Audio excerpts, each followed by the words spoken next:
Bonsoir à tous les bien-aimés, les téléspectateurs de la télé La Foi en Jésus, tous ceux qui sont en Europe, je vais dire bonjour aussi parce que la télé La Foi en Jésus est suivie sur les nets aussi et de l'autre côté de l'Atlantique, que ce soit en Australie. Tous les bien-aimés, nous sommes des cœurs avec vous. Je suis content, je bénis Dieu de me retrouver aujourd'hui chez vous à travers cette émission, La Vision et l'Ambition. Et aujourd'hui, nous avons un invité vraiment par la grâce de Dieu qui est avec nous, un prophète. Vraiment, avant de commencer, je vais demander d'abord à notre invité de nous faire une prière prophétique par rapport à cette émission. Dieu notre Père, toi le maître des temps et des circonstances, tu connaissais ces temps, tu connaissais ces circonstances et tu as permis afin que nous puissions nous réunir pour parler à ton peuple des choses qui concernent la destinée prophétique de notre nation que tu as choisie et de laquelle tu veux faire sortir une lumière pour éclairer l'Église afin qu'elle soit préparée pour te rencontrer. Seigneur, nous voulons recommander nos bien-aimés qui vont nous suivre partout dans leur maison, que ta grâce puisse être sur nous, afin que les choses que nous allons parler, Seigneur, puissent révolutionner quelqu'un. Tu as placé, oh Dieu, la pensée, Père, de l'amour de notre nation dans beaucoup de personnes. Et c'est à eux que nous nous adressons. Que tu puisses toucher leur cœur, Seigneur. Que tu puisses bouger, oh Dieu, les fils qui est dans leur ventre, afin qu'ensemble, Éternel, nous puissions nous tenir debout pour prier, Seigneur, aller à la conquête de notre nation pour te la ramener à toi, Jésus. Tu as dit à Matthieu 28, 19, allez faire de toutes les nations des disciples. Nous voulons faire du Congo les disciples de Jésus-Christ. Voilà pourquoi, Seigneur, nous sommes ce soir en ces lieux pour parler de ces choses. Bénis, Seigneur, tous ceux qui vont nous écouter en live et même ceux-là qui vont nous écouter après, Seigneur, par la rediffusion. Que ta grâce demeure sur nous. Alléluia. Bénis le début jusqu'à la fin. Que le Saint-Esprit nous assiste en toutes choses. Que ceux qui vont poser des questions, Seigneur, qu'ils reçoivent les réponses pour la gloire de ton nom. Nous te disons merci au nom de Jésus-Christ. Amen. Amen, amen. Merci beaucoup, mon frère bien-aimé prophète Jean-Marc Kadima. Je vais te laisser nous présenter une brève biographie pour que ceux qui ne connaissent pas Jean-Marc Kadima puissent connaître c'est qui Jean-Marc Kadima. Merci bien, Pasteur Serge. Merci à la télévision, radio, La Foi en Jésus pour cette opportunité si merveilleuse d'être ici, parler en live, nous présenter aussi devant nos amis qui nous suivent partout dans le monde.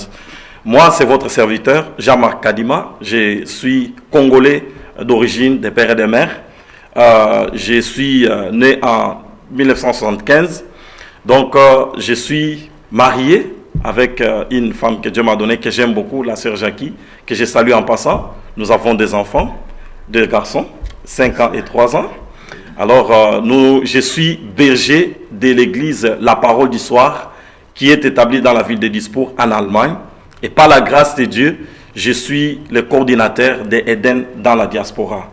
Donc, il y a beaucoup de choses que je peux dire sur moi, mais ça fera toute une émission. Okay. Je voulais seulement me limiter là pour voilà, la personne qui est devant vous ce soir. Ok, merci Seigneur. Au moins, ils ont un aperçu de notre bien-aimé qui est aujourd'hui ce soir avec nous. On va entrer tout de suite dans le but parce que le but de notre invitation, nous t'avons envoyé l'invitation, c'était pour avoir l'éclaircissement de ce qui est Eden. À commencer d'abord par Eden, dès le départ, Eden qui a commencé avec le feu, notre bien-aimé Alain Moloto. Quelle était sa vision? La vision, vraiment, nous voulons avoir l'éclaircissement. Parce que je me suis rendu compte que nous, ici dans la diaspora, il y en a beaucoup qui c'était comme une surprise pour eux de savoir, Alain Moloto est engagé dans une démarche qui s'appelle Eden. Je crois que peut-être il y a eu un problème de communication. J'aimerais bien avec toi, tu puisses nous éclaircir en quelques mots, c'était quoi la vision d'Eden d'Alain Moloto? Merci beaucoup pour l'invitation et également merci pour la question. Eden, c'est simple. Eden, c'est une abréviation et qui veut dire ensemble, pour D, la délivrance, N, la nation. C'est-à-dire, c'est un programme de prière pour la délivrance de notre pays. Donc, ensemble pour la délivrance de la nation. C'est-à-dire, en soi, quand on parle de la délivrance, on voit une personne qui est liée. C'est-à-dire, notre nation, elle est sous l'emprise de l'ennemi du diable. Et cette nation doit être délivrée de cette emprise.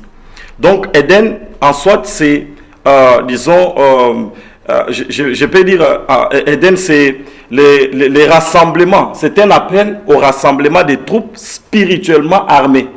Je souligne bien, spirituellement armées, oui, qui vont partir à la conquête de la nation, pour ramener cette nation dans les mains du Seigneur. Pourquoi? Parce que le Congo, notre pays, on ne peut pas le comparer avec d'autres nations. C'est un pays qui a une destinée particulière. Et pour que cette nation entre dans cette destinée particulière, il faudrait qu'elle soit d'abord délivrée de l'emprise du diable sur la nation. Eden aussi travaille pour conscientiser un peu, réveiller la conscience collective du peuple congolais pour le ramener aux valeurs de base, la vérité, la justice, l'amour, le respect de la vie humaine et aussi la justice. Okay. Donc Eden réforme aussi le Congolais en soi pour le rendre un homme intègre, un homme qui a l'équité, l'intégrité. Donc Eden travaille sur donc démanteler les puissances de l'ennemi. Nous avons des combats, disons, c'est-à-dire la lumière doit dominer sur les ténèbres. C'est le but même de Matthieu chapitre 5, 11 à 12. Jésus-Christ dit, vous êtes les sels de la terre, la lumière du monde. Beaucoup de gens n'ont pas compris ces versets. Pourquoi Jésus n'a pas dit, vous êtes les sels du monde et vous êtes la lumière de la terre? Parce que ce sont deux choses complètement différentes. Nous sommes les sels pour la terre. Or, la terre, c'est qui? La terre, c'est l'homme. L'homme a été tiré de la terre. Oui. Donc, nous devons donner à l'homme que nous rencontrons le goût de connaître Jésus. Oui. Et maintenant, par rapport à notre nation, nous devenons la lumière. Or, quand nous lisons les Écritures, vous verrez que chaque nation, il y a un prince qui domine sur chaque nation. On a parlé des princes, des Tyr, ainsi de suite, nous connaissons l'histoire. L'ange qui était venu pour apporter la réponse à Daniel, il était bloqué par un prince pendant 21 jours. Donc c'est le prince qui contrôlait ces royaumes. Donc notre pays et tous les pays, tous les pays du monde, tous les royaumes, il y a des princes des ténèbres qui règnent sur ces pays. Alors nous devons, nous en tant qu'Église, manifester notre lumière. C'est la lutte maintenant contre ce pouvoir des ténèbres sur notre nation. C'est pourquoi les chrétiens, il est lumière des nations. Matthieu 28, 19. L'Écriture déclare, allez faites de toutes les nations des disciples. Notre première compréhension, on s'était arrêté au niveau d'aller prêcher l'évangile de porte à porte. Or, la dimension que Jésus nous parlait, c'est la nation. Pour que la nation devienne disciple, un pays devienne disciple de Jésus-Christ. Et cette dimension, l'Église ne l'a pas encore saisie. C'est dans cette dimension que Dieu a amené le frère Alain de comprendre que le Congo doit devenir disciple de Jésus. On doit amener le Congo à accepter Jésus comme Seigneur et Sauveur. C'est-à-dire dans la constitution de notre pays, on doit bien marquer Jésus est le roi du Congo. On doit bien marquer l'importance de Dieu. Dans la constitution de notre pays, nous devons reconnaître cela. Donc, ça c'est le rôle de l'Église. C'est seulement l'Église, quand on est ensemble, qu'on peut réaliser ce travail d'amener Jésus disciple et le Congo disciple de Jésus-Christ. C'est pourquoi on a parlé de Jésus-Christ et RDC, Jésus, roi du Congo. Voilà un peu, si nous essayons encore un peu d'aller plus loin, on peut essayer d'expliquer davantage l'importance de nous les chrétiens dans notre nation. La Bible parle dans le livre des Psaumes, par exemple, en 3, la Bible dit « Heureuse la nation dont l'Éternel est Dieu ». Mais dites-moi au monde, quelle est la nation chrétienne? On n'a pas une nation chrétienne au monde, mais nous avons des chrétiens partout. Est-ce que les chrétiens ont compris qu'ils doivent rendre leur nation? Donc chaque chrétien dans sa nation, il doit faire un effort pour que sa nation devienne disciple de Jésus-Christ. Et cette mission-là, l'Église ne l'a pas encore réalisée. Et Eden travaille pour arriver à la réalisation de cette vision de Jésus. Ok, Eden, ça a commencé en quelle année? Il y a un peu une histoire que beaucoup de gens ignorent. Oui. Normalement, le premier culte Eden a eu lieu au mois de juin de 2011. Mais avant cela, avant que le frère Alain s'engage, disons, au premier culte Eden, Dieu avait parlé à un prophète dans les nations. Et ce prophète-là, Dieu lui avait dit, tu vas parler aux Congolais que la délivrance du Congo ne va pas venir de tout ce que les Congolais font. Mais la délivrance du Congo, c'est que les Congolais doivent se tourner vers moi. Maintenant, après, Dieu va parler au même prophète. Il n'est pas congolais, c'est un prophète qui est dans les nations. Dieu va lui dire, va chercher Alain Moloto. Il ne connaissait pas Alain Moloto, c'est qui? Il ne connaissait pas. Alors, il n'avait pas de contact avec les Congolais. Là, nous sommes dans l'année 2010. Ok. Donc, juste une année avant qu'Eden commence. Alors là, le prophète a commencé à faire ses recherches. Alain Moloto, c'est qui? Il est tombé sur Internet, comme aujourd'hui, nous avons facilement les informations. Il a tout fait, il est entré en contact avec le frère Alain. Il lui a parlé, voilà, Dieu m'a demandé de te dire que tu dois commencer une série de prières pour amener le pays à la délivrance. Dieu t'a choisi pour ce travail-là. Alors les frères étaient réticents, bien que Dieu lui a déjà parlé aussi sur beaucoup de choses. On en verra peut-être plus tard si on a le temps. Il était un peu réticent, il a dit qu'il va aussi chercher Dieu, la face de Dieu. C'est après une année qu'il va maintenant répondre à cet appel de Dieu au travers de ces prophètes-là. Il a commencé maintenant les éditions d'Éden en 2011. Là, nous sommes au mois de juin. C'est là où la première édition a commencé. Donc, c'est Dieu qui a donné le message à un prophète de chercher le frère Alain dans notre nation. Il a cherché, il a eu, il a transmis le message, il a pris aussi son temps de prier. Quand Dieu l'a convaincu, il a débuté la première édition. C'est donc, nous sommes au mois de juin en 2011. Ok, j'ai compris le message. Parce que ce qui est bizarre, que nous, dans la diaspora, bon, il y a des gens qui s'y intéressent. Oui. Mais les communs des mortels comme moi, on a su ça, on a été surpris de voir qu'Alain Moloto était engagé dans une démarche. Moi, personnellement, quand j'ai cherché à faire mes investigations, à regarder des messages qu'il y a à Eden, j'ai pu déceler quelque chose. Mais je n'ai pas pu déceler ce que tout le monde disait dans sa bouche. J'aimerais bien savoir la délivrance du Congo par rapport aux forces occultes. Si on regarde bien la Bible nous dit que le monde est sous la puissance de Satan. Bon, nous ne sommes pas la seule nation, mais nous, notre nation en particulier, nous délivrer de telle manière. Nous devons ramener une dictature chrétienne au pouvoir ou nous délivrer de quelle manière? On est de quelle manière nous sommes sous emprise des forces occultes, et puis des forces occultes sous quelle forme? Les fonds, on sait que c'est les forces occultes, mais sous quelle forme? Sous forme des fausses églises, sous forme des sectes, sous forme, je sais pas, des occultismes, je sais pas. Si tu peux un peu nous étaler ça. Merci beaucoup. L'histoire de notre pays nous renseigne sur beaucoup de choses. Si nous pouvons rentrer d'abord avec la conférence de Berlin, en 1985, je crois, en Allemagne. Là, c'était les Occidentaux qui s'étaient réunis pour décider du sort de l'Afrique sans les Africains. On a coupé des frontières, on a fait tout ce qu'ils ont fait, sans les Africains. Tous les pays de l'Afrique ont reçu des colonies. Ils ont été colonies d'un pays, de la France, de la Grande-Bretagne, du Portugal, ainsi de suite. Mais un seul pays n'était pas colonie d'une nation, c'était le Congo. Pourquoi on a fait ça? Il y a des raisons. Et on a pris le Congo, on l'a donné, disons, à la gestion de Léopold, qui devrait gérer le Congo, et tout le monde devrait avoir la même mise sur le Congo. Le Congo était libre. C'est pourquoi on a dit que c'était l'État libre du Congo, quelque chose comme ça. Oui. Il y avait une raison pour cela. Donc, à partir de ce moment, il y a eu déjà certaines, parce que tous les gens qui étaient assis à cette table, qui ont décidé, les gens qu'on appelle aujourd'hui les maîtres du monde. Et c'est là où la communauté internationale a commencé. Oui. C'est pourquoi vous verrez que tous les problèmes de l'Afrique, c'est la communauté internationale qui doit trancher. Même si tu montes, tu descends, on verra toujours la communauté internationale. La communauté internationale. On nous envoie des gens qui vont dicter l'Afrique. Pourquoi? Parce que les débuts, c'était là. Et le monsieur qu'on nous a donné, Léopold, je vous informe d'abord, c'était un occultiste et c'était un pédophile en même temps. Donc c'est quelqu'un qui est venu au Congo, qui a envoyé... J'étais cité qui était dans le pays de Léopold II. Hein? Le Seigneur nous a envoyé, c'est pour détruire toutes ces choses-là. Amen. Ok. Donc, ces gens ont commencé à introduire un peu leur système dans notre pays et ils ont amené des choses que nous n'avons pas vues. Dieu merci, nous avons eu des gens comme les prophètes qui mentent. Oui. Des hommes qui ont été illuminés par Dieu, éclairés. Ils ont vu, ils ont parlé pour la délivrance de notre nation. Alors, le message n'était pas bien compris à l'époque, ainsi de suite.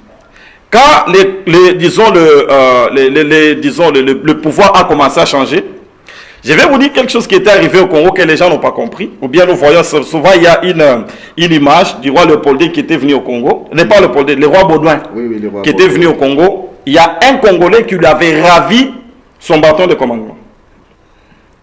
Cherchez bien sur l'internet, vous allez voir ça. Ok. Et quand on a commencé à chercher à suivre pourquoi ces Congolais avaient ravi les bâtons de commandement, on a compris que c'était un problème de la récupération du pouvoir. Il fallait que le pouvoir rentre chez les Congolais. Quand l'indépendance est venue, on a arrêté Lumumba, on l'a tué. Mobutu est venu, il a fait une alliance avec roi Baudouin. Mobutu a voulu se faire roi sur le Congo. Et en se faisant roi sur le Congo, il a amené le pays dans des alliances diaboliques. Il a dit lui-même que même s'il faut que je puisse signer, faire un pacte avec le diable, je le ferai. Et il l'a fait. Et ce pacte entre Mobutu et le diable, c'était que ce pacte devrait durer pendant 100 ans. C'est pourquoi à la fin de sa vie, il a dit, après moi c'est le déluge. Pourquoi? Parce que la personne qui gardait, qui connaissait bien le fond de ces, qui connaissait bien le fond de ces alliances avec le diable, c'était lui-même. Et c'est lui qui avait le secret. Donc quand vous les chassez, personne d'autre ne peut plus gérer cette alliance. Et qu'est-ce qui va se passer? C'est le chaos. Il avait dit, et nous le vivons aujourd'hui. C'est le chaos après son départ. Est-ce qu'il y a la paix au Congo? Il n'y en a pas. Est-ce qu'il y a la stabilité au Congo? Il n'y en a pas. Et aujourd'hui, la dictature, c'est plus qu'autant de Mobutu. Il faut le dire. Alors, nous avons cette situation que le pays, avec tout ça, il y avait déjà les bases qui étaient préparées pour l'introduction maintenant d'autres choses. L'occultisme, et tout ce que nous sommes en train de voir aujourd'hui, la franc-maçonnerie, beaucoup de choses se sont implantées dans notre nation. Vu tout ça, parce que c'est plus grave aujourd'hui, parce que nous trouvons que même l'occultisme est venu s'installer dans l'église. Parce qu'il y a des pasteurs qui veulent devenir plus célèbres. Ils touchent à l'occultisme, ils commencent à sortir en esprit, ils font des histoires et leurs églises sont en train de se remplir. Aujourd'hui dans notre pays, pour que quelqu'un puisse avoir un bon poste, il faudrait que tu puisses être dans une loge. Parce qu'il y a des gens, quand vous arrivez, on va vous demander tu loges où. Moi, il y a beaucoup de témoignages qu'on peut donner, bon, peut-être le temps nous manque. Alors, la nation tout entière, elle est sous cette occupation dans tous ces eaux liées-là dans notre nation. Et au-dessus de ça, vous voyez quand le président prête serment, on prend disons l'exemple aussi chez nous, tu vas voir que les chefs coutumiers, ils amènent leurs totems, ils amènent des histoires. C'est-à-dire, le pouvoir est spirituel. Que les gens n'oublient pas. Le pouvoir est spirituel. Ça, c'est une réalité. Le pouvoir partout. Nous avons vu François Hollande, avant qu'il ne devienne président, il fallait qu'il aille chez les francs-maçons. Voilà, devant l'Assemblée des francs-maçons. Qu'il puisse les convaincre. Avant que j'oublie, je voulais rebondir sur une autre question. Oui. Alain Moloto, comment peut-on les qualifier? Un opportuniste ou un prophète mal compris? Alain Moloto, je suis fier de parler de lui. J'ai compris qui il était. C'était un prophète mal compris, un prophète ignoré. C'était pas un peut-être lui-même. Lui-même n'avait pas assez une bonne communication. Ou il était un peu frileux. Vous savez, il y a d'autres choses que peut-être Dieu, il y a certaines personnes, Dieu ne te révèle pas qui tu es. Mais Dieu révèle à d'autres personnes qui tu es. C'est pourquoi Jésus-Christ a dit à ses disciples, qu'est-ce que les hommes disent de moi? C'est une question très importante. Donc il y a des gens qui ont marché avec Jésus sans connaître qui il était. Il y a des gens qui ont marché avec le frère Alain sans connaître qui il était. Et peut-être des fois, quelque part, il n'a pas compris la dimension de qui il était. Alain Moloto, c'est un prophète. Et quand tu es en train de suivre chaque pas de sa vie, depuis sa naissance jusqu'à sa mort, c'est une prophétie. C'est un homme qui est mort pour notre nation. Laissant la femme, laissant les enfants, il pouvait éviter ce qui lui est arrivé. Moi, je vais pas aller, moi personnellement, je n'irai pas jusqu'à dire qu'il est mort pour notre nation. Parce que, oui, ça c'est des choses. Peut-être tu détiens la vérité. Mais moi, je ne les détiens pas. À ma connaissance, je n'ai pas vu des attestations qui attestent cela. À ma connaissance, j'ai regardé, moi je crois que, je ne sais pas. C'est une question que beaucoup de gens se posent. Je suis parmi ces gens-là aussi. Si vraiment il avait ces flambeaux-là de délivrer la nation, mais je pense qu'il y avait un peu de timidité ou un peu de frilosité. J'ai suivi son intervention à la veille de la proclamation des élections en 2011. C'était à l'esplanade de Stade Camagnola. Je m'attendais à autre chose que ça. Qu'ils disent aux gens, allez le monde des ténèbres s'est levé pour que les sangs des fils de ces pays soient versés. Je ne sais pas. Si vraiment ils trouvaient qu'il y avait quelque chose d'injustice, ils pouvaient dire au peuple, faites la révolution. Non, pas la révolution. Réclamez vos droits. Réclamez vos droits. C'est là qu'on aurait su savoir que si le peuple ne réclame pas les droits, c'est-à-dire pour le peuple, les pouvoirs qui s'est installé, c'est les pouvoirs qui... Parce que de toutes les façons, dans tous les pays, il n'y a pas des présidents qui sont votés à 100%. Il y a un groupe aussi qui proteste, mais ça dépend. Chez nous, nous avons notre manière culturellement à défendre. Mais je n'ai pas senti vraiment la niaque dans son discours.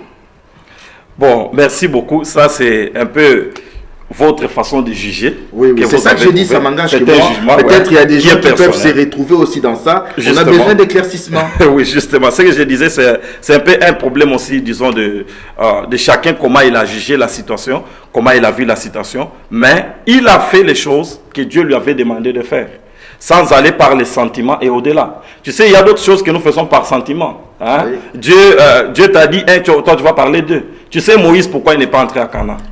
Pourquoi? Parce que Dieu lui a dit, va parler au rocher. Moïse avait trop de sentiments, il est allé frapper les rochers. Moi, je suis convaincu, jusqu'à aujourd'hui, à moins qu'on m'apporte une preuve du contraire, pour dire que le frère Alain, il a accompli sa mission fidèlement. Il a fait ce que Dieu lui avait demandé de faire.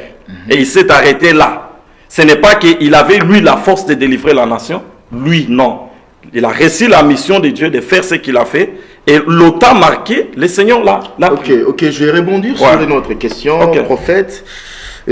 Aujourd'hui, prophète Kadima, c'est lui qui a pris le relais de la mission d'Alain Moloto, ou c'est juste un éveil de conscience des prophètes Kadima pour qu'il puisse poser sa pierre aussi dans cette œuvre, dans cette démarche qui est Eden?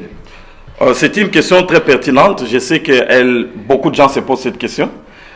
Mais ça demande un peu, peut-être quelques minutes pour bien l'élucider et l'expliquer. Oui, 5 minutes, ça te suffira? Ça me suffira peut-être. Ouais. Donc, le problème avec notre engagement à Eden se trouve à quel niveau? En 1997, lorsqu'il y a eu la guerre dans notre pays, on a vu l'AFDEL venir. C'est à ce moment-là que nous avons commencé à prier pour le Congo. Donc on n'a pas commencé aujourd'hui, en 97. Nous, c'est-à-dire qui? Notre assemblée. À votre assemblée de l'époque. On connaissait pas les Moloto, tout ça. D'accord, l'assemblée s'est trouvée où? Dans la ville d'Mbujimai. Ok. C'est là qu'on a commencé à prier. Et c'est là maintenant que le Seigneur va me parler. Je vois la carte d'Afrique. Au milieu de cette carte, il n'y avait que le Congo qui était dessiné. Et au centre du Congo, il y a un feu qui sortait, qui tournait dans le Congo.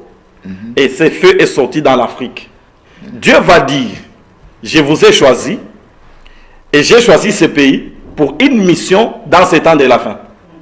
Ça, c'est la première révélation que le Seigneur me donne sur le Congo. En 97, dans ma ville, en Mbujimai, j'ai prié le Seigneur avec notre assemblée. On priait pour le pays à l'époque. Une année après est devenue la deuxième guerre, lorsque les Rwandais sont venus pour attaquer Kinshasa. Nous sommes rentrés à genoux pour prier. C'est à ce moment-là maintenant que Dieu va me faire ouvrir le spirituel pour comprendre la révélation d'Ésaïe chapitre 18. La terre où retentit le bruit des armes au-delà des fleuves de l'Éthiopie. La suite est connue. Et le Seigneur me dit que cette terre, c'est le Congo. Et la guerre que vous voyez, c'est une guerre qui était prophétisée déjà. Là, nous sommes en 98. Donc, j'ai prêché ça dans notre assemblée. On a commencé à prier pour le Congo à l'époque. Maintenant, quand je suis venu ici, avec tout ce qui s'était passé en 2011, le Seigneur est revenu pour que je puisse redonner encore le message d'espoir. Parce que nous avons vu ce qui s'est passé. Les Congolais, ils étaient vraiment désespérés parce que tout le monde attendait un changement. Et ce désespoir, nous avons vu comment ça s'est exprimé, combien de gens ont marché, se sont manifestés partout. Je suis passé sur l'internet, j'ai expliqué Ésaïe chapitre 18. Il y a une sœur en France qui ne me connaît pas, que je ne connais pas. Elle était en train de regarder aussi à l'internet. Dieu lui a parlé, arrête, appelle cet homme. Dis-lui, je l'ai appelé pour qu'il puisse apporter la dimension spirituelle dans ses combats. Elle habite à Lyon, en France. Je ne vais pas citer son nom sur la place publique. Elle m'a appelé. À ce jour-là, il y avait un pasteur avec qui j'étais en ligne. Quand elle appelait, j'ai mis la conférence. Le pasteur a écouté tout ce que la sœur disait. C'est ainsi que nous avions commencé le 10 mars 2012 la première édition pour prier pour la nation et l'Afrique. Parce que la vision que le Seigneur m'avait montée, c'est le Congo et l'Afrique. Nous avons commencé la première édition. La deuxième édition, c'était le 30 juin 2012. La troisième édition, c'était, je crois, le 5-12-2012, le 5 décembre.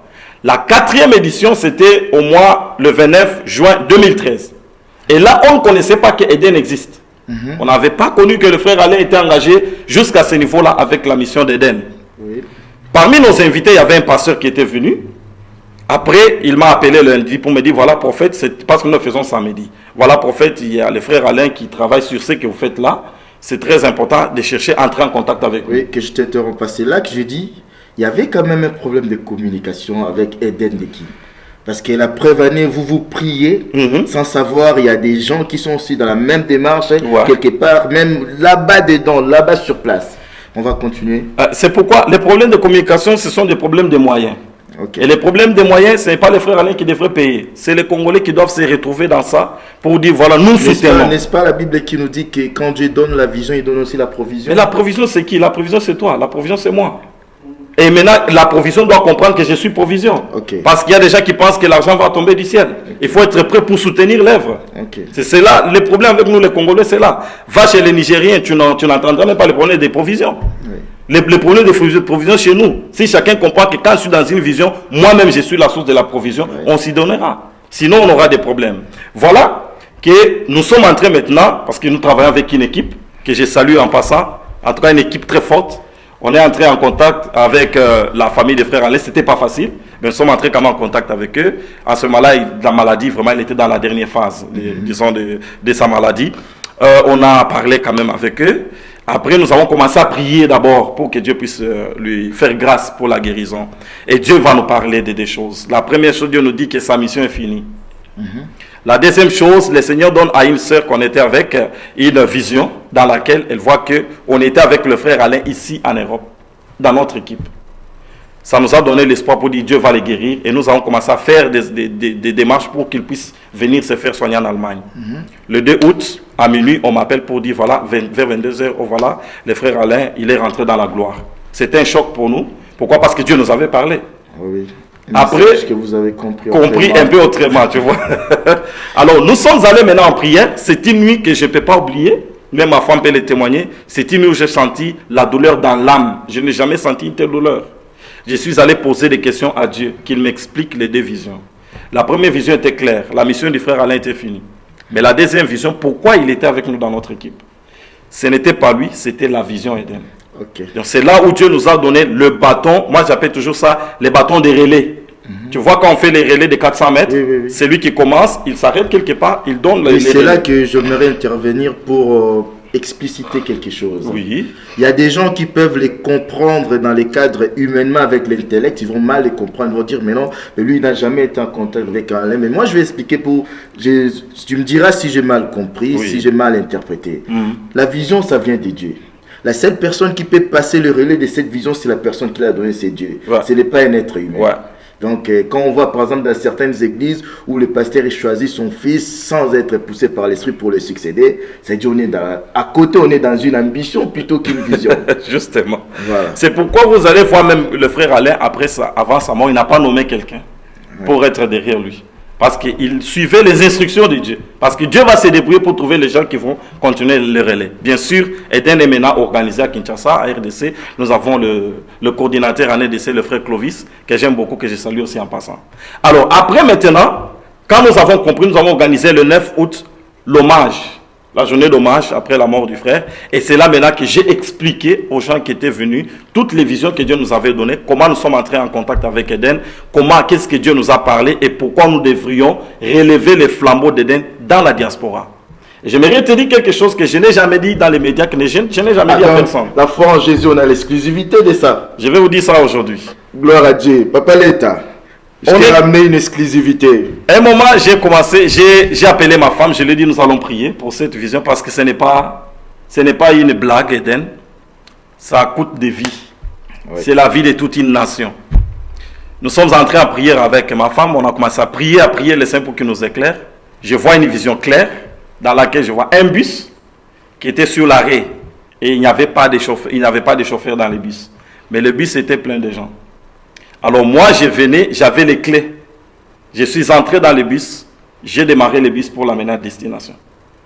Et, je ne sais pas, en Allemagne, il y a un système, lorsque le chauffeur du bus, il arrive là où ses heures de travail vont finir, il descend bonnement du bus. Oui, C'est lui qui les remplace. S'il n'est pas là, il est parti, il laisse le bus. Non, souvent en Europe, c'est ça. Il y a que chez nous, les chauffeurs, ils n'aiment pas avoir des remplaçants. Il va même te donner une maladie des dos parce que tu vas être son second. Donc voilà. Et c'est là que on a déjà vécu quelque chose comme ça. Hein. Un jour, nous sommes arrivés quelque part, celui qui devrait remplacer n'était pas là. Le chauffeur est descendu bonnement, il a pris son sac, il est parti. Il nous a laissé dans le bus. Jusqu'à ce que celui qui devrait le remplacer vienne avec un retard de 5 minutes. Alors quand je suis venu sur l'arrêt, j'ai trouvé que le bus était là. Il n'y avait pas de chauffeur. Mais moi, j'avais des clés. Je suis entré dans le bus, j'ai démarré le bus pour l'amener. Donc, c'est Dieu. Si ce n'était pas l'impulsion de Dieu, si ce n'était pas les doigts de Dieu, je n'allais pas mettre mes mains dans Éden. Mais c'est le Seigneur qui nous a appelés pour que nous puissions relever, continuer cette mission à notre niveau dans la diaspora. Ok, je vais poser une autre question. Éden de la diaspora. Oui. C'est une continuité, je ne vais même pas parler d'une continuité, une expansion de Éden Kinshasa, ou bien une continuité d'une autre manière, ça veut dire dans la forme, le fond reste le même, mais dans la forme, c'est une continuité d'une autre manière de la vision que Dieu avait donnée à Alain Moloto. Je pense que si tu as bien suivi mon explication, c'est que nous avons adopté Éden. C'est-à-dire, Éden Diaspora réunit des choses. Réunit la vision que Dieu nous avait donnée sur le Congo et l'Afrique, et la continuité de la mission de frère Alain. D'accord, ce n'est pas une expansion. Ce n'est pas une expansion. Mais avec RDC, on travaille en collaboration. On travaille très bien en collaboration avec Éden RDC. D'accord. La légitimité d'Éden Diaspora, où Éden Diaspora trouve sa légitimité? C'est une bonne question. Je pense bien la légitimité, nous la tenons tous de Dieu. Celui qui appelle, c'est celui qui donne la légitimité. C'est Dieu qui appelle, c'est Dieu qui donne la légitimité. Le même Dieu qui a appelé le frère Alain, qui lui a confié cette mission, c'est le même Dieu qui nous a appelés aussi, qui nous a confié la mission. Donc notre légitimité, nous ne la tirons pas des hommes, nous la tirons de celui qui nous envoie. Nous sommes mandatés. C'est pourquoi les jours que notre mission finira, il plaira bon au maître de nous prendre et de nous emmener dans la gloire. Et il va chercher encore quelqu'un, une autre personne, une autre génération qui va continuer la mission. Parce que la mission est grande, c'est pour toute une nation. C'est une grande mission. Dieu remplace les gens. C'est comme Moïse et Josué.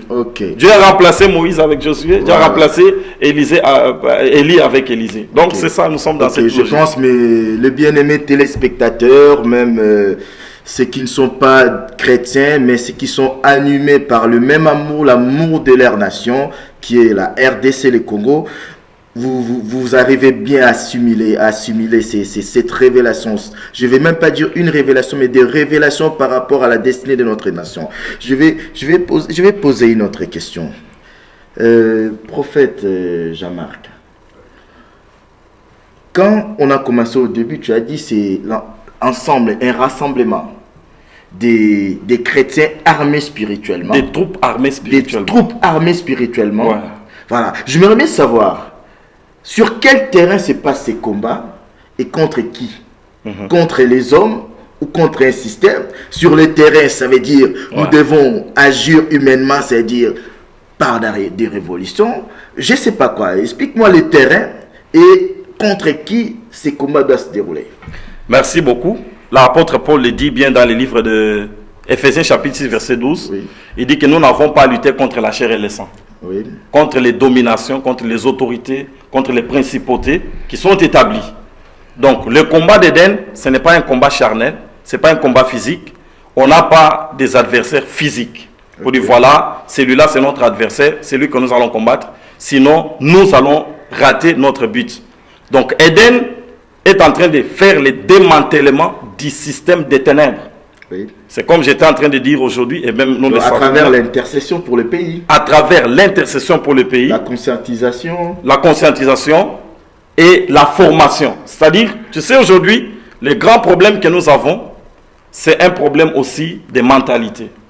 C'est un problème de cœur. Alors, l'intégrité nous manque. Nous prions beaucoup, par exemple au Congo, mais nous n'avons pas l'intégrité. Tu sais, Abraham, quand tu lis dans les livres, je crois, de Genèse chapitre 17, Dieu, après avoir marché avec Abraham pendant 24 ans, La promesse que Dieu avait donnée à Abraham n'était pas accomplie. Dieu rentre pour dire à Abraham, Abraham, marche devant ma face et sois intègre. Or, Abraham a marché 24 ans avec Dieu. La mission, la promesse ne s'est pas accomplie. Mais lorsque Abraham a arrangé sa vie, il a mis l'intégrité, une année a suffi, la promesse qu'il attendait 24 ans, ça s'est accompli. Ok. Donc, nous sommes sur ce plan-là. Prier pour le pays, c'est-à-dire notre terrain est spirituel. D'abord, le combat est spirituel. Oui. Et d'aider, nous entrons maintenant pour le changement, la transformation du cœur du Congolais. Oui. Qu'il devienne un homme intègre. Oui. Un homme qui marche dans la vérité. Que ça soit plus comme on dit que les Congolais, l'humanité, vraiment, il faut démanteler. Il faut démanteler, c'est ça. Donc, démanteler, arracher cet arbre de la haine, cet arbre de l'égoïsme.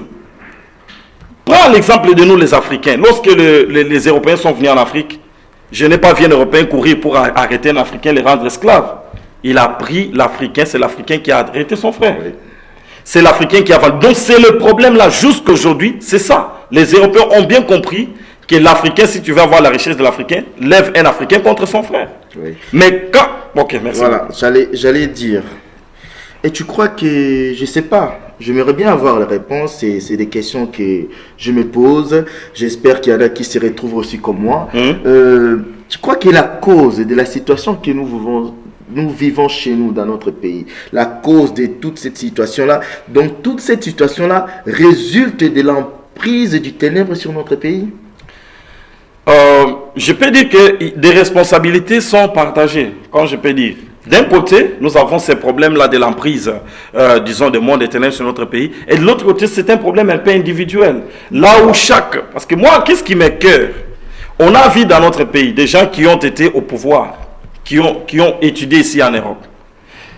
Et quand quelqu'un vient de l'Europe, tu peux directement t'imaginer que c'est quelqu'un quand même qui a copié quelque chose. Oui. Et qu'il peut mettre ça en exécution quand il sera au pouvoir. Oui. Mais le comble et le malheur en est que quand quelqu'un va au pouvoir, il oublie le peuple. C'est lui, c'est sa famille. Aujourd'hui, nous avons beaucoup de gens qui veulent que le pouvoir change. Que celui-ci sort, que celui-ci quitte, que moi j'aille là-bas. La personne qui ira là-bas, il ne fera pas plus que celui qui est là aujourd'hui. Il va faire la même chose, peut-être plus. Pourquoi? Parce que c'est un problème d'abord, le cœur de l'homme. L'homme aime la gloire. L'homme aime, disons, l'homme congolais, bien l'Africain, c'est quelqu'un qui est très égoïste. Il veut lui-même, sa famille, et c'est tout, ça s'arrête là-bas. Oui. Les restes, il peut vendre même la partie du territoire. Ça ne le concerne pas quand il a une maison avec une piscine derrière, avec des jeeps, avec un avion. Dire, nous, l'homme congolais, c'est quelqu'un qui sait que l'intérêt, c'est l'immédiat, c'est l'actualité. Voilà. Il ne pense même pas à l'avenir de ses enfants. Mais regarde, aujourd'hui, ici où nous sommes en Europe, tu vas voir que les Européens, ils pensent à un projet de 50 ans au moment où lui-même ne sera pas là. Mais il commence à travailler ses projets aujourd'hui. Il investit sa force, il investit tout. Mais nous voulons voir l'intérêt. Quand je fais quelque chose, il faut que je voie mon intérêt. Quand il n'y a pas mon intérêt, je n'y mets pas. Voilà un peu les causes un peu profondes de la problématique de notre situation. En parlant de l'Européen, j'aimerais bien comprendre. Dans les pays où moi je viens, je suis de la France. Étant un prophète, tu connais aussi bien l'histoire de ces pays-là. Si on a la République aujourd'hui en France, c'est à cause des frères maçonniques. Voilà. Mais ces gens-là, ils ont quand même leur côté humanité. Tu as parlé tout à l'heure que Hollande était obligé d'aller devant l'Assemblée des maçonniques pour leur présenter son projet pour qu'ils acceptent, pour qu'ils deviennent président français.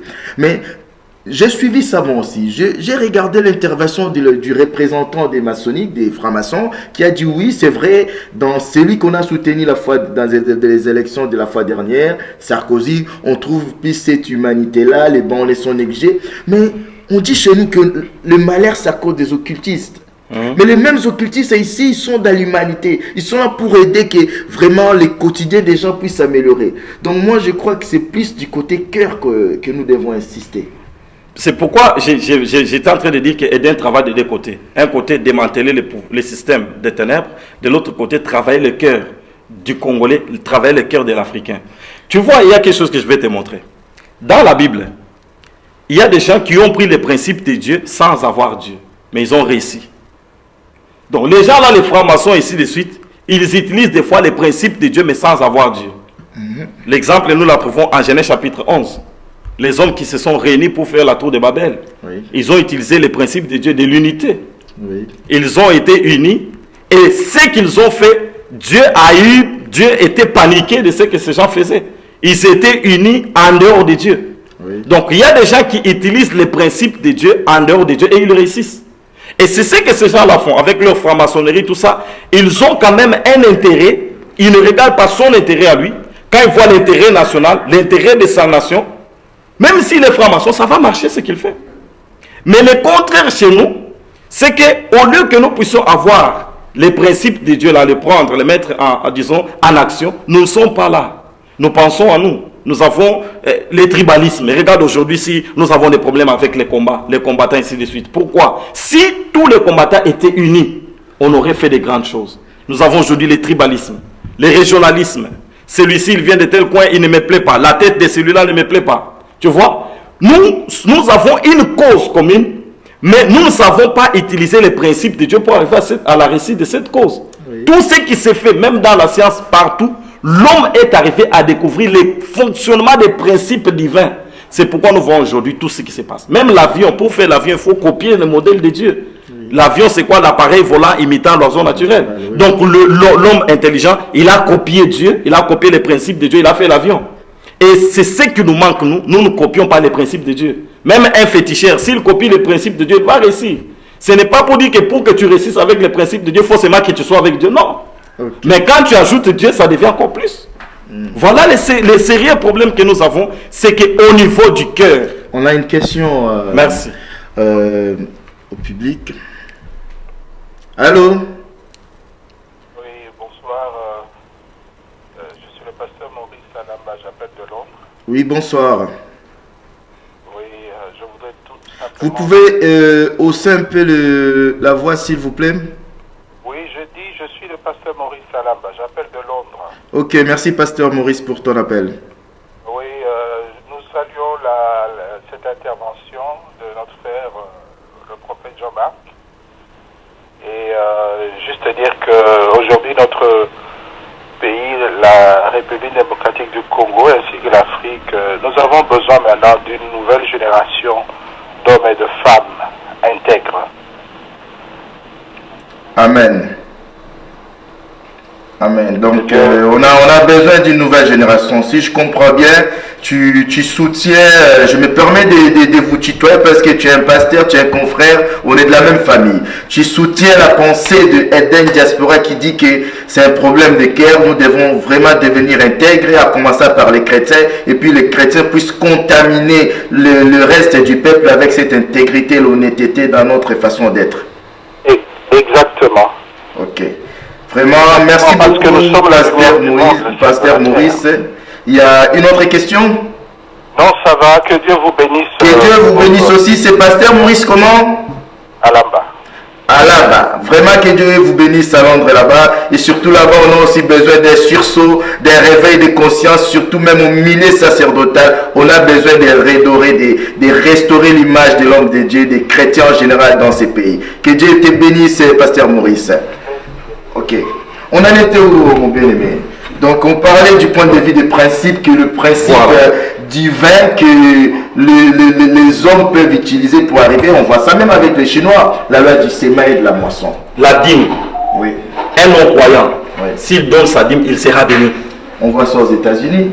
Les riches occultistes, ils ont... Ils donnent leur dîme, ils donnent. Donc, donner, s'aimer, tu vas moissonner. C'est un principe de Dieu. Tout celui qui le met en pratique, qu'il soit chrétien, qu'il ne soit pas chrétien, il va réussir dans ces principes. Okay. Alors, comme on est en train de parler, Eden travaille pour l'émergence d'une nouvelle génération des hommes et des femmes intègres, patriotes, pour appuyer les pasteurs Maurice, des hommes intègres qui aiment leur pays, qui voient l'intérêt d'abord de la nation avant leur intérêt, comme nous l'avons vu avec notre frère Alain, qui a sacrifié sa vie pour le bien de notre nation. Ok, j'ai une autre question, question qui est posée par une très chère sœur, la sœur Roselyne Maloumoulemba, qui pose une question. Elle attend seulement Kopapa. C'est un slogan, une remise à question ou un avertissement? J'aimerais bien que nous puissions comprendre Kopapa. Kopapa en français, on peut dire démanteler. Ok. Démantèlement. Et le principe de Kopapa, le frère Alain, il a pris par rapport à Jérémie chapitre 1 verset 10, où le Seigneur dit à Jérémie, j'étais établi sur les nations pour détruire, déraciner, renverser, et après, Dieu va lui dire pour s'aimer. Donc nous avons des dimensions au niveau de Kopapa. Quand on dit Kopapa, ça dit démanteler un système, démanteler le mal. Oui, et implanter un autre système. Ramener maintenant les vraies valeurs. Parce qu'il y a des gens qui pensent que Kopapa, on est en train de taper quelqu'un d'autre. Oui, mais parce que moi, c'est amour une autre personne. Moi, je vois des gens qui s'affaissent sur Internet qui disent Kopapa, Bango, mais on regarde ces gens-là eux-mêmes, leur comportement, leur mentalité, c'est eux-mêmes qui devraient commencer par ces Kopapa commence avec nous-mêmes. Amen. Kopapa commence avec toi, commence avec moi. Oui. On doit parler moi-même à démanteler la mauvaise mentalité. Justement, la mauvaise mentalité, la mauvaise foi. Donc, tout ce qui est de mauvais, les méchanceté dans le cœur, les tribalismes, comme on venait de le dire, donc l'égoïsme, tout ça, ce sont des choses qu'on doit démanteler. Et on ne s'arrête pas là. Et Eden ne veut pas seulement Kopapa pour démanteler, mais il veut aussi s'aimer. S'aimer quoi? Les nouvelles, disons, il est en train de s'aimer maintenant des nouvelles valeurs. Les valeurs d'intégrité, d'honnêteté, de crainte de Dieu, du respect des vies de l'homme, de la vérité, de la justice. La Bible dit que la justice élève une nation. Donc, si je comprends bien Kopapa, oui, comme c'est un message qui vient de Dieu, c'est d'abord nous les enfants de Dieu, nous devons commencer par d'abord démanteler à nous, ôter en nous les choses qui ne sont pas en règle avec Dieu, les choses qui ne sont pas conformes à la volonté de Dieu. Et après ça, nous allons impacter les autres. Exactement. On ne peut pas vouloir impacter les autres si nous-mêmes, nous n'avons pas encore commencé par mon papa. Si je comprends bien, c'est ça. Ouais. J'avais une autre question que je voulais savoir. Est-ce qu'il y a eu un réveil au Congo un jour? Les réveils dans quel sens? Un réveil spirituel, parce que j'ai lu beaucoup de livres sur l'histoire des réveils dans le pays des Galles, aux États-Unis, partout. Mais quand j'ai lu ces livres, même en les lisant pendant ma lecture, c'est comme si j'étais en train de vivre cela. Je n'ai pas encore vu chez nous. Mais j'aimerais bien savoir. J'attends les gens parler qu'il y a eu réveil. Je te pose la question. Tant qu'un prophète, parce qu'un prophète, c'est pas comme chez nous les héros, on croit que tu peux dire à quelqu'un tu seras ça, tu seras ça. Non, un prophète, c'est la bouche autorisée de l'Éternel. C'est quelqu'un qui peut remonter les temps en amont comme en aval. Tant qu'un prophète, tant que je sais que tu as beaucoup de connaissances aussi dans la théologie, est-ce qu'il y a eu chez nous un réveil spirituel proprement dit? Je peux dire, il y a eu chez nous un réveil spirituel.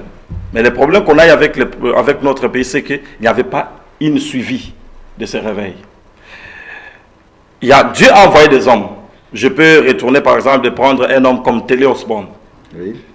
Ce papa-là, Dieu l'avait parlé, d'aller au Congo, de prêcher l'évangile, d'amener le réveil au Congo. Pourquoi? Parce que Dieu a une mission avec les Congos. Et pour cela, il faudrait qu'il y ait un peuple réveillé.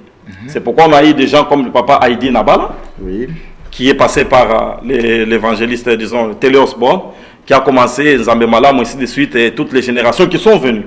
Le réveil a eu bel et bien lieu. Mais le problème, c'est que les réveils-là n'étaient pas, je peux dire, n'étaient pas encadrés, n'étaient pas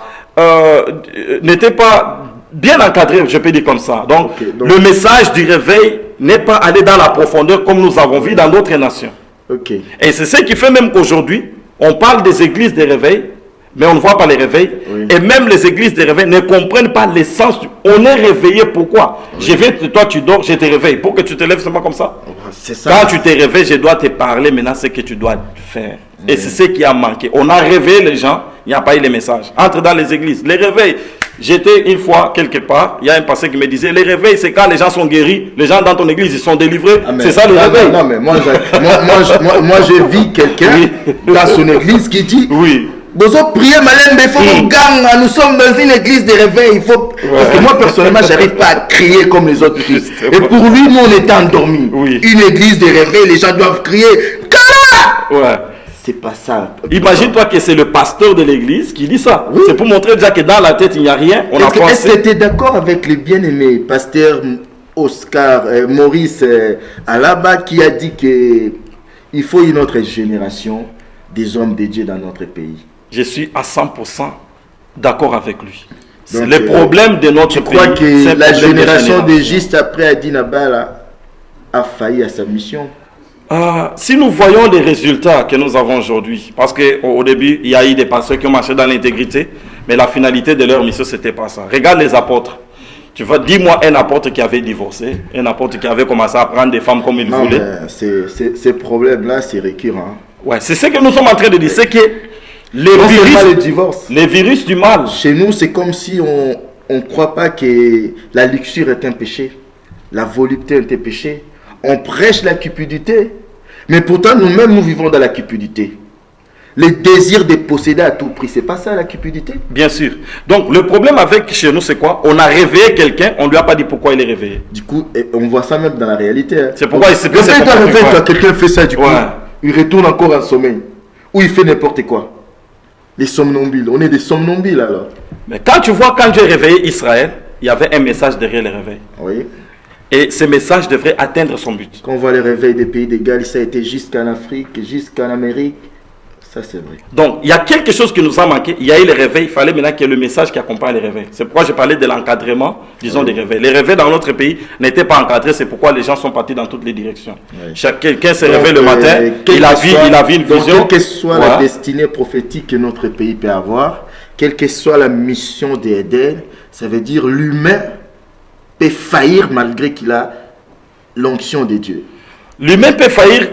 Tu sais, l'humain peut faillir bien qu'il a l'onction de Dieu, comme j'étais en train de le dire, s'il n'est pas quelque part encadré. Oui. Nous bénissons Dieu pour, disons, cet homme que Dieu a suscité dans notre nation, le frère Alain. Oui. En tout cas, je souhaiterais bien, disons, recommander la lecture de ces livres à tous les Congolais.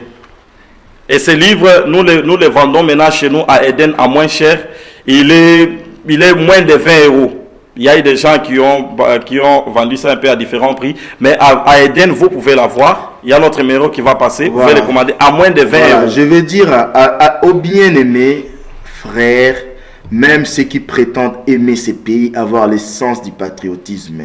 Tu sais, il y a quelqu'un qui a dit un jour, un Américain blanc qui a dit un jour que si tu veux cacher un secret pour les Noirs, écris-les.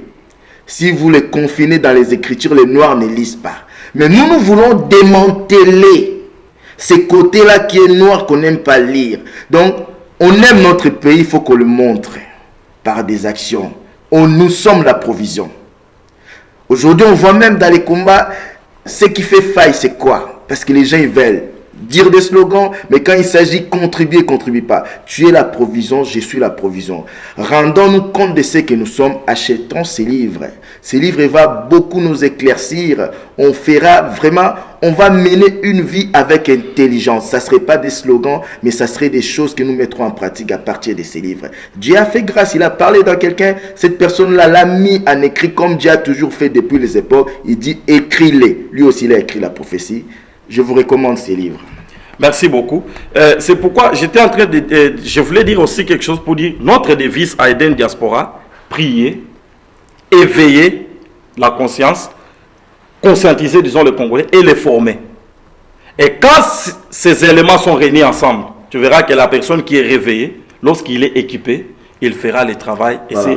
On aura les résultats, voilà, disons, il y a les deux volets qui sont déjà en marche, ça veut dire prier, je sais que vous priez, on voit des communiqués, chaque mois vous sacrifiez pour le pays, éveiller, oui, à travers les médias, comme la foi en Jésus, vous êtes le bienvenu, la foi en Jésus pour éveiller, mais le volet formation, comment comptez-vous procéder à cela? Nous sommes d'abord dans une phase, pour dire d'abord, ça fait déjà plus de 6 mois maintenant qu'Eden Diaspora existe. Donc nous sommes en train de nous organiser encore. Nous sommes dans cette phase d'organisation. Nous avons déjà Eden, un peu des cellules d'Eden dans beaucoup de pays. Petit à petit, il y a certains... Je vais donner un peu le programme à la fin, on va voir. Donc nous sommes en train de nous organiser pour que nous puissions mettre en face toutes les structures d'Eden et comment amener. Nous voulons créer, tu sais, avec Gaël, le frère Alain a créé l'école d'adoration. Maintenant, avec Eden, nous allons créer l'école de la nouvelle citoyenneté. Donc c'est ça. Donc Eden marche avec l'école de la nouvelle citoyenneté. C'est dans cette l'école de la nouvelle citoyenneté qu'on va apprendre aux Congolais à comprendre à être formés pour qu'ils soient équipés afin que le réveil d'Éden puisse être au moins un réveil qui amènera le pays dans sa destinée prophétique. Quel est votre, comment je peux dire, votre aperçu du pouvoir que nous avons au pays? Parce que si je comprends bien, Oui. selon ce que les gens véhiculent, les combats d'Alain Moloto étaient politiques. Mais apparemment, toi, tu nous dis que les combats, ces combats-là, c'est pas un combat charnel, mais c'est un combat qui est spirituel. Voilà. Par rapport aux accusations, hein, voilà, il y a des choses, je sais pas, c'est à toi, tu es libre. Hein. Tu dis Alain Moloto a laissé sa vie pour cette nation. Hein. De quelle manière? Voilà, si tu as des preuves, ça n'engage que toi. Et puis aujourd'hui, quel est ton point de vue, ton aperçu de ceux qui dirigent le Congo aujourd'hui? Hein? Est-ce qu'on peut dire qu'ils sont là par rapport à ce que la parole de Dieu dit? Tout pouvoir vient de Dieu? Ou, je ne sais pas, j'ai besoin de... C'est des questions qui sont posées. Hein? Merci beaucoup. Je voulais revenir un peu sur le problème qu'on a dit. Et nous considérons à Eden, le frère Alain, il est mort pour notre pays. Pourquoi? Parce que des preuves sont là. Et ce n'est pas démontré. Bon, pour ceux qui veulent les avoir, ils les auront. C'est quelqu'un qui, lorsqu'il a commencé ses programmes de prière, parce que la chose qui manquait, il y a beaucoup de gens qui ont prié pour le Congo. Mais pourquoi on n'a pas vu ce qui s'est passé avec lui? C'est qu'il a ajouté à la prière l'intégrité, la chose qui manquait. C'est pourquoi le feu est descendu. Quand le feu est descendu, pour des témoignages que nous avons par exemple au pays, il y a une fois des chefs coutumiers sont venus chez lui pour lui dire de laisser de faire ce qu'il fait. Donc le feu là a touché même les chefs coutumiers. Ok. Tu vois, ce sont les gens qui tiennent le pouvoir traditionnel dans notre pays. Donc les sorciers se sont levés, les gens qui travaillent dans la magie, les gens qui travaillent dans le mal se sont levés. Alors contre lui. Et on a tout fait pour infiltrer les gens, pour essayer de l'amener. Et l'Éternel a permis qu'il puisse le prendre. D'accord, j'ai compris. Je peux expliquer aussi le déroulement de sa mort, on peut expliquer. Voilà, ça a été assez clair. Ce que je voulais dire, c'est ça. Est-ce que tu penses qu'Alain Moloto a eu vraiment le soutien qu'il devait avoir des serviteurs de Dieu, des servants de Dieu au pays, que ce soit ici en Europe, ou des enfants de Dieu même? Aujourd'hui, on était là. Parce que ce que j'ai remarqué, on est beaucoup dans l'émotionnel, l'homme noir, c'est ça que l'homme blanc nous détermine. On est beaucoup dans l'émotionnel, dans les sentimentales. À la mort Alain Moloto, on a vu des gens, plus que ceux qui venaient dans des rassemblements d'Éden. Est-ce que Alain Moloto a eu le soutien qu'il devait avoir, vu ce qui s'est passé dans ses obsèques? Est-ce qu'il a eu le soutien vraiment qu'il devait avoir des corps de Christ au Congo ou même dans la diaspora? Je vais dire non. Il n'a pas eu le soutien qu'il fallait avoir. Et je crois bien, je l'ai dit dans beaucoup d'interventions, c'est la raison pour laquelle Dieu l'a pris. Oui. Parce que le corps de Christ, les pasteurs, les serviteurs de Dieu, les églises n'avaient pas compris que cet homme était suscité par Dieu pour aller à l'accomplissement de Matthieu chapitre 28 verset 19. Amener notre nation à devenir disciple de Jésus-Christ. Dieu l'a retiré. Un homme comme Alain Moloto, c'est une potentialité dont on avait besoin jusqu'à aujourd'hui. À sa mort, nous avons vu comment les gens ont regretté. Pourquoi? Parce que c'est comme, tu vois, il y a l'enfant qui a soif, tu lui donnes un verre d'eau, et à un moment donné, il n'a pas encore fini de boire, tu lui ravis. C'est-à-dire, quelque part, l'enfant n'a pas compris pourquoi il avait ces verres d'eau, il n'a pas compris la valeur de ces verres d'eau. C'est que le frère Alain nous a laissé à notre soif en rapport avec l'adoration. On n'a pas vu un homme adoré comme lui et nous amener dans de telles dimensions. Donc Dieu nous a amené un homme, mais on n'avait pas compris pourquoi il était là. Est-ce que tu crois? Donne-moi un peu le temps de finir un peu ma pensée. C'est que l'Église n'avait pas compris, les hommes de Dieu n'avaient pas compris. Et les gens ont mal compris. Eden n'est pas un parti politique. Eden ne fait pas de la politique. Eden prie. Et cette force de la prière, ajoutée à l'intégrité, ça bouge. La prière avec des cœurs purs. Avec des cœurs purs. Tu vois quelqu'un, un matin, le ministre, avant d'aller chez lui au travail, il faut qu'il puisse tout. Nous savons ce qui se passe avec les gens qui ont des fétiches. Il y a des gens qui ne dorment pas chez eux. Pour qu'ils puissent avoir les postes au pays, il faut qu'il aille au cimetière, il aille ceci. Et le matin, on le voit ministre avec la cravate. Mais la nuit, quand il part au cimetière là, il y a le feu qui le suit là-bas. Et quand il voit qu'il y a quelqu'un qui me jette le feu là-bas, il dit non, cette personne, je dois chercher à l'éliminer. Et si, je crois, s'il y avait 50 pasteurs 100 pasteurs, 150 pasteurs à côté du frère Alain pour la vision Eden, je crois bien que le frère Alain n'allait pas mourir. Mais comme nous n'avions pas compris, Dieu nous a choqués en nous faisant, en prenant le frère Alain. C'était pour que nous puissions tirer la leçon. Oui. Et en tirant la leçon, c'est pourquoi Dieu m'a envoyé. J'étais aujourd'hui le matin à la pastorale ici en Belgique. Oui. Dieu m'a envoyé avec un message que je lance aussi maintenant. C'est que tous les pasteurs dans la diaspora, toutes les églises congolaises dans la diaspora doivent s'élever afin de prier pour la nation. Oui. Mardoché a dit à Esther, qui sait si c'est pour des temps comme celui-ci que Dieu t'a placé là où tu es.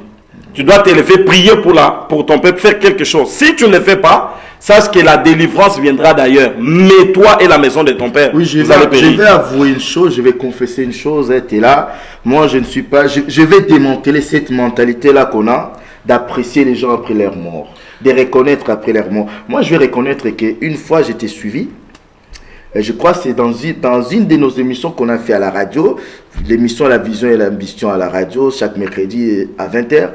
Tu m'as sensibilisé quelque chose que j'avais jamais fait, je vais l'avouer. Hein. Je priais jamais pour mon pays. Hein. Quand tu as dit qu'il nous faut intercéder aussi pour nos pays. Parce qu'avant même, quand il y avait des gens qui disaient on prie pour le pays, j'ai dit, qu'est-ce que cette prière va faire, ces pays-là? Mais tu m'as sensibilisé dans ça. Aujourd'hui, dans ma prière, je pense à mon pays. Parce qu'il ne suffit pas seulement de condamner les gens qui font mal. Voilà. Mais il suffit de prier sans rien que ce soit une autre force qui leur motive pour faire des choses claires aussi. Et pour ajouter, je vais vous dire que le patriotisme, ce sont des valeurs que Dieu nous enseigne. Oui. Israël va, à Babylone. Dieu va dire à Israël, recherchez les biens de la vie dans laquelle je vous amène en captivité et priez pour son bien. Parce que votre bonheur dépend de lui. Donc Dieu enseigne à Israël de prier pour le pays qu'il accueille. Est-ce que toi qui vis en France, toi qui vis en Belgique, est-ce qu'as-tu déjà prié pour la Belgique? Toi qui vis en Allemagne aussi. Toi qui vis en Allemagne, en Angleterre. Et maintenant, si Dieu dit à Israël de prier pour la nation qui les reçoit, mais pour sa propre nation, il allait faire plus que ça. Oui. Donc, la prière pour la nation, c'est un devoir sacré pour tout chrétien. Regardez dans les livres de Timothée, l'apôtre Paul dit, nous devons réunir tous les hommes doivent se tenir pieux dans tous les lieux, et levant les mains, prier pour le roi, prier pour tous ceux qui sont élevés en dignité. Est-ce qu'on prie pour nos autorités? Nous ne le faisons pas. Entre dans toutes les églises congolaises ou bien des pasteurs congolais, vous n'allez pas entendre parler qu'on prie pour le pays, un sujet d'intercession. Il faut s'aimer.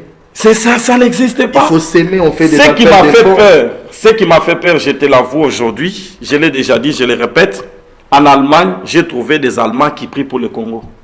Tu peux t'imaginer. Wow. C'était une église qui avait commencé. Cette église a gagné 4 autres églises. Ils sont devenus maintenant 5 églises. Ils font des cultes.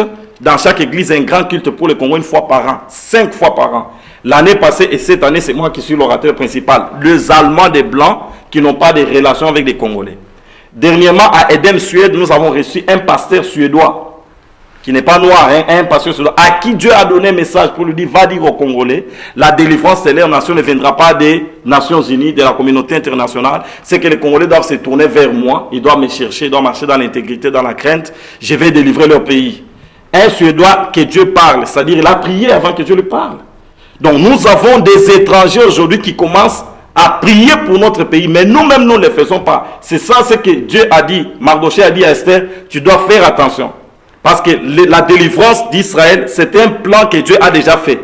Or, le plan de Dieu ne choue pas. Si toi tu ne reconnais pas ta place dans ce plan, Dieu va te retirer et prendre une autre personne. La placer là.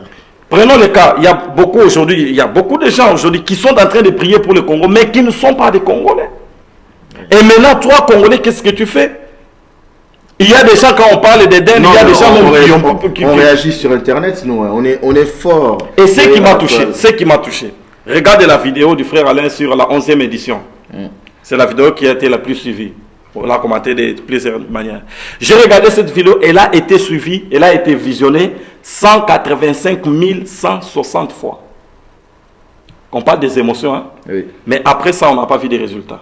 Aujourd'hui, quand on parle d'Éden dans la diaspora, jusque-là, on n'est qu'une centaine de gens. Mais nous, on est dans l'émotionnel, dans les... Donc, nous sommes les émotionnels, on arrive, parce que pourquoi c'est ce qui me cœur, c'est ce qui me fait mal, de voir qu'un homme comme lui, sa mort, si ça ne dit rien aux chrétiens, c'est une catastrophe. Oh. Mais j'aimerais bien savoir. C'est une catastrophe pour notre nation. Du point de vue médiatique, oui. Aujourd'hui on connaît Eden. Et sa mission de restaurer l'adoration. Parce que nous adorons Dieu aussi dans notre façon de marcher. Oui. Mais est-ce qu'aujourd'hui, ce message a été compris? Je ne vais pas aller vers les chrétiens. Quand Paul dit que de telles personnes, il ne faut même pas manger avec, il ne parle pas des païens, mais parle de ceux qui se disent frères, pasteurs, bishops, avec la titrologie, je ne sais pas quoi, mais qui ne marchent pas dans la crainte de Dieu. Est-ce que ce message a été compris? Parce que si on voit aujourd'hui, dans le milieu des églises, dans le milieu des serviteurs, qu'est-ce qu'on trouve? On trouve ce qu'on voit chez les païens. On trouve, comme tu as dit, les divorces. On trouve sur l'impudicité a pris une bonne place. La cupidité, la soif de posséder, la soif de pouvoir, la soif de notoriété. Est-ce qu'ils ont compris ces messages? Quel est le danger qui court? Le danger est très grand parce que aujourd'hui, on a tout commercialisé chez nous. On a pris la musique, on a commercialisé. Les musiciens sont devenus des commerçants. Les dangers, c'est ça. Aujourd'hui, on a transformé la musique de l'adoration à une musique de divertissement. Voilà. Tu verras, les gens, ils sont là, mal à l'aise. Et des fois même, ils sont là. Ils jouent leur musique. Ils disent, yes, ouais. Donc, on prend tout à la légère. Là où frère en est, il doit pleurer. Mais je sais que la colère sainte, Dieu est en train de s'aimer la colère sainte dans le cœur des Édénistes. Donc Éden, c'est une armée qui est en train de venir. Et là, je suis en train déjà d'avertir tout le monde. Il y a une nouvelle armée. Ésaïe chapitre 13, c'est Éden. Dieu est en train de recruter. Comme j'ai dit au départ, c'est le rassemblement des troupes armées spirituellement. C'est la sainte colère. Tu vois, quand Gédéon est entré dans la maison de son père, il avait une colère tellement qu'il a brisé l'autel de Baal. Oui. Il a renversé cet autel. Oui. Et quand les frères allaient à chanter dans son dernier cantique, le cantique qui a fait le feu, il a dit que ce n'est plus le temps de pleurer, c'est le temps de porter la colère sainte. Donc aujourd'hui, il y a des hommes et des femmes qui ont porté la colère sainte.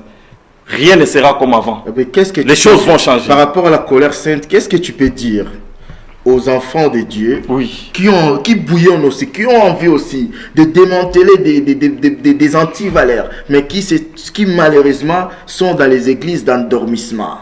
Les églises où on voit qu'on a bien arrangé la salle, le pasteur a une belle voiture, le pasteur fait des voyages, mais on ne réveille pas les gens, mais on les endorme. Qu'est-ce que tu peux conseiller aux enfants de Dieu? Qui leurs élans sont souvent freinés par les soi-disant hommes de Dieu là, qui ne veulent pas soutenir l'action de l'Esprit au Congo.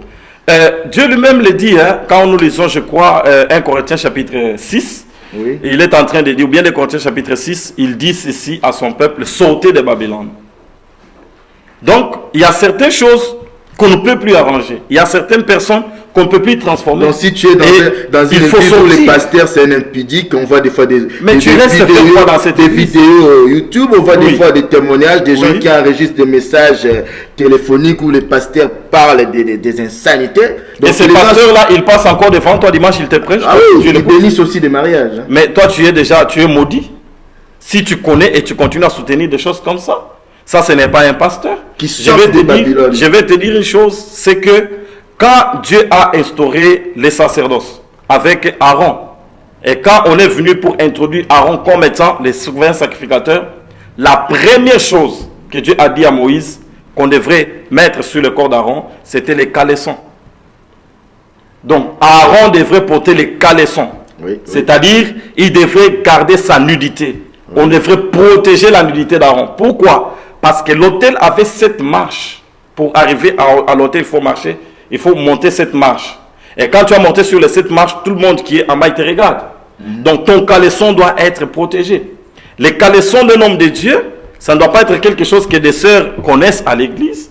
Un homme de Dieu qui ne sait pas contrôler sa sexualité, il est homme de Dieu en quoi? Donc les Aaron, quitte ces Babylone. Il faut quitter Babylone. Aaron, j'ajoute.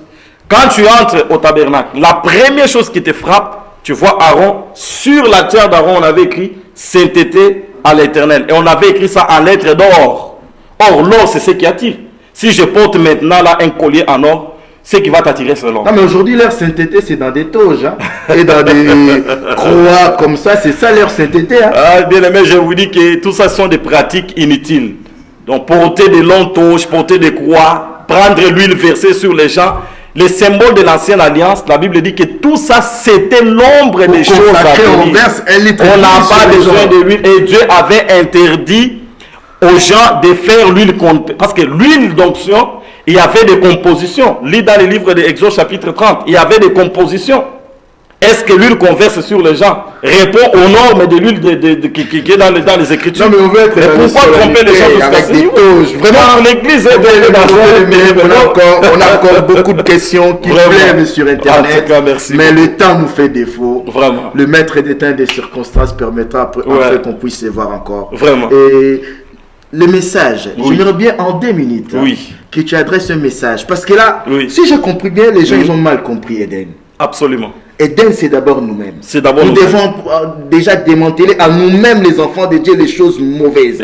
Quel message tu as pour le corps de Christ dans la diaspora congolaise en particulier et pour le Congo en général? Les messages que j'ai pour le corps de Christ, d'abord dans la diaspora, à tous les pasteurs, à tous les Congolais, c'est que Dieu vous demande de vous lever, prier pour la nation. Parce que bientôt, le Congo doit entrer dans sa destinée prophétique.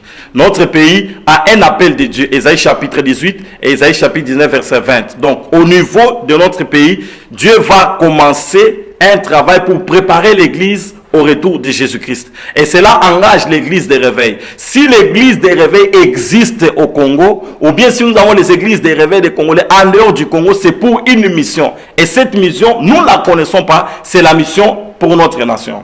Alors, Eden est là pour faire ce que les églises n'ont pas fait. Eden n'est pas une église, Eden n'est pas un parti politique. Eden, c'est une plateforme qui réunit tous ceux qui ont à cœur la volonté de répondre à la mission qu'on appelle l'ordre suprême. Matthieu chapitre 28, verset 19, à l'effet de toutes les nations, les disciples. Donc, le Congo, notre pays, doit devenir disciple de Jésus-Christ. Avec le slogan, Jésus-Christ RDC, Jésus, le roi du Congo. Pour finir, j'aimerais un peu donner certains programmes que nous avons. Le 30 et le 31 mai, nous avons la sortie officielle de Eden en Suède. Bientôt là, nous aurons aussi la sortie de Eden en Angleterre. Nous aurons aussi des réunions avec des pasteurs en France, la pastorale par rapport à Eden en France. Donc, nous appelons, je sais que quel que tu es là, il y a beaucoup de gens qui ont le fardeau du pays dans leur cœur, partout ils sont. Et Eden est là pour que nous puissions nous retrouver. Il y a des gens qui ne savent pas, je vais commencer comment, je vais me retrouver comment. Eden est là, notre numéro de contact est là. Eden se trouve dans beaucoup de pays. Appelle-nous, nous allons t'orienter, te montrer où tu peux rencontrer d'autres édenistes et avec qui on peut s'aider. Et aux hommes de Dieu qui refuseront de monter dans ces bus-là, quel avertissement tu as pour eux en un mot? Moi, je vais seulement dire que Mardoché a dit à Esther, si tu ne le fais pas, d'autres personnes le feront, mais tu as un mauvais sort. Pourquoi? Parce que toi et la maison de ton père, vous allez périr. Ok. Merci beaucoup à tous nos téléspectateurs. Vous avez été nombreux à nous suivre ce soir dans cette émission spéciale La Vision et l'Ambition qui d'habitude est le lundi à 21h. Mais aujourd'hui, c'était spécial parce que nous devrions parler de la destinée prophétique de notre nation. Là où vous êtes, je crois que vous avez été bénis. Moi, personnellement, j'ai été béni. Que Dieu bénisse Papa Letandulo, le frère Samuel Samoussa Angolo, que Dieu bénisse Maman RTFG, Maman Belinda Lawele, que Dieu bénisse aussi mon épouse Roselyne Malumuleba là où tu es. C'est toi mon soutien, c'est toi aussi qui dans les coulisses travaille pour cette émission qui est La Vision et l'Ambition. Soyez bénis partout où vous êtes et puis nous nous donnons rendez-vous. C'est lundi dans les programmes traditionnels de l'émission La Vision et l'Ambition. C'est lundi, nous allons suivre une émission qui rentre dans les cadres d'Eden aussi, une émission qui va parler des faux pasteurs et des fausses églises quittées dans Babylone, a dit le prophète. Allez, amen. Au revoir. Que Dieu vous bénisse, que Dieu bénisse Eden, que Dieu bénisse Eden France. Merci pour votre soutien. Que Dieu bénisse la RDC. Apprenons à bénir notre pays. Hein. Okay. Que chacun des Congolais dise que Dieu bénisse la RDC et la bénédiction de Dieu descendra. Merci et à la prochaine. À la prochaine. Frère.